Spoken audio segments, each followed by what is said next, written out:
Should I call you Nicholas or how should I address you? You can call me Nico.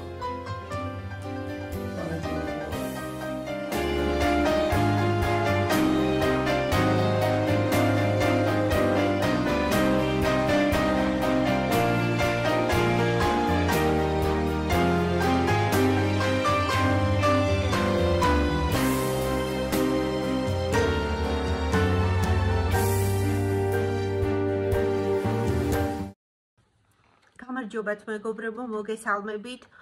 ცოტა არ იყოს ყოფმანობდი, ჩამეწერა თუ არა ეს ვიდეო.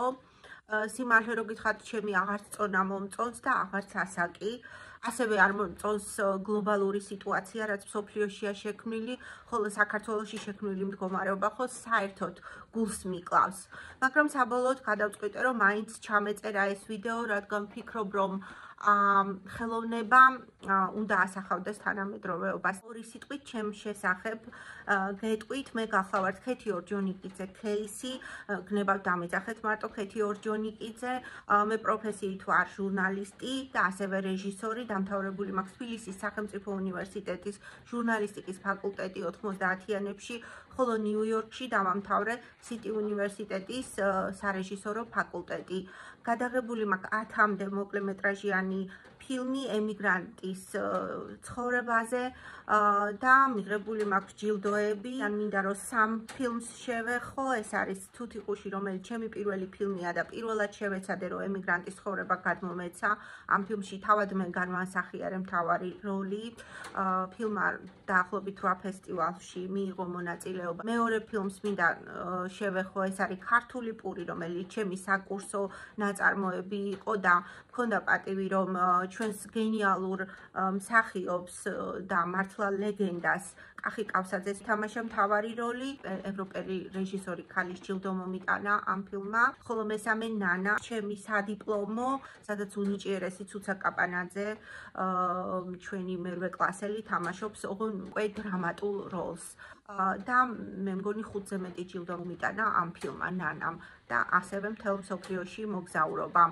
აი მეგობრებო, მივედი თითქმის იქამდე, რისთვისაც გადავწყვიტე ამ ვიდეოს ჩაწერა. მინდა გითხრათ ჩემი პროექტის დაბრუნების შესახებ. 7 წლის წინ მე ისევ გადავწყვიტე, რომ გადამეღო მოკლემეტრაჟიანი ფილმი, მაგრამ სხვადასხვა მიზეზების გამო ეს ფილმი ვერ დავამთავრე, გვერდზე გადავდე და რა თქმა უნდა, ერთ-ერთი მთავარი მიზეზი იყო ბიუჯეტის გამოლევა და არ ქონა.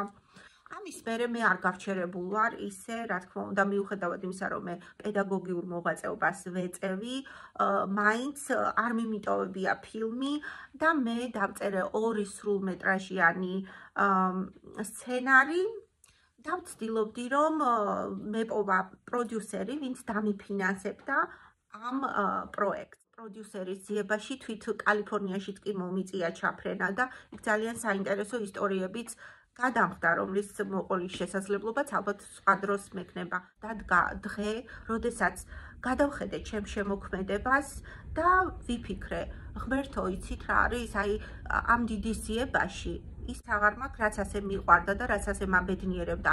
ასევე აბედნიერებდა ჩემ მაყურებელს, ჩემს ემიგრანტებს, რომლებსაც უხაროდათ თავისი პროტოტიპების დანახვა ეკრანზე და ძალიან ბევრ მათგანს აგონებდა ჩემს ფილმებში აღწერილი ისტორიები თავიანთ ისტორიებს.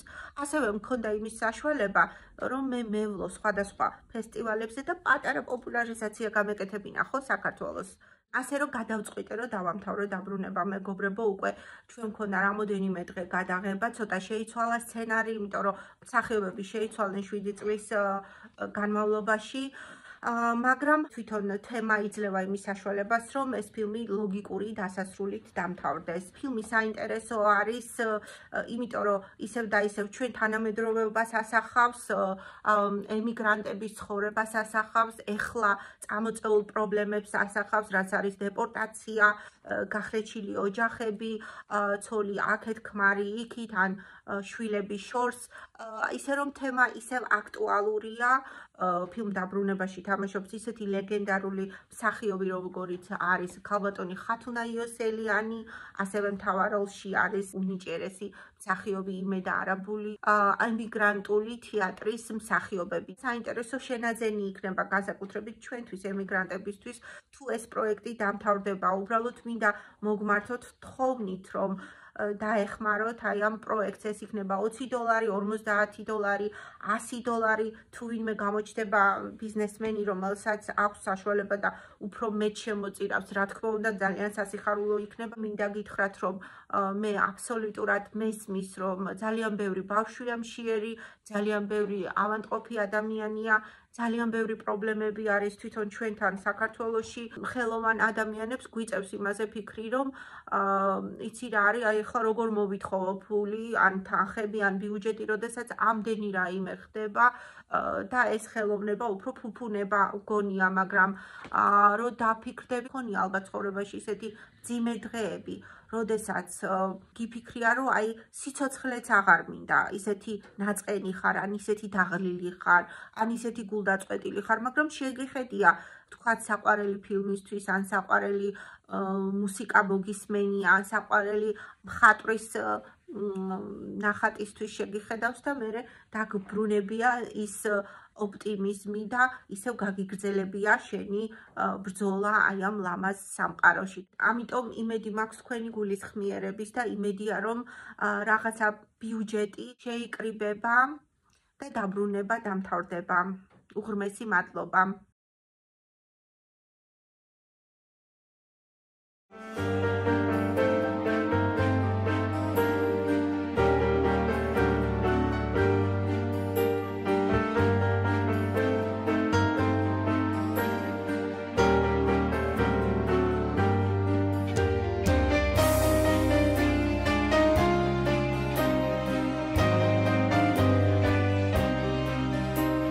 Should I call you Nicholas, or how should I address you? You can call me Nico.